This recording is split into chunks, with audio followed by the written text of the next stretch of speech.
Orukurira enkora ya parish development model muri Kyenjojo Shemu Secyanze na Ageihangwe amaani bagatira okushomesa obukiiko bwa zaasakwa hameruka omu kutebeekanisa abantu kureeba oku batunguuka barikwejunisa sente ezi. Tumaze kutorora omu magombora gona nitusomesa abantu engeri sente zinu baraba nibazikozesa kurungi kandi tubaire twetorora ekintu ekikuru kibaire kya kusomesa PDM sako committees kuranti abantu abo bakozesa kurungi sente ezi. Secyanze nayongera agira ngu bakuru bemeruka nabo bakwatwaho kureeba ngu sente ezi abantu bazihamu ekyomugasho. Nkoko atungire okuhaburwa aba extension workers, ba CDOs na ba parish chiefs.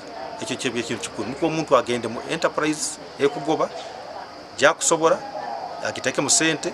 Parish development model ekitatuliiriza kana kakaire konyine yagenda kutandika ngino mu bwesigwa bwingi muno habwokuba yitwe na government yona ntugirora as the last bullet to kick out poverty.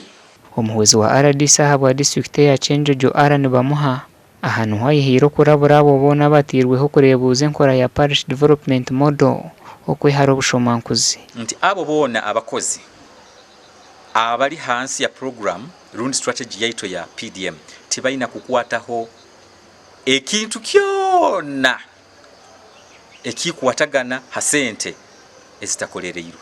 Okurugerera hari Shemu sako zahereze kutunga sente ezo bwa hati ekisigire no kuzitongoza bari kuzisindika amasomo g'abantu.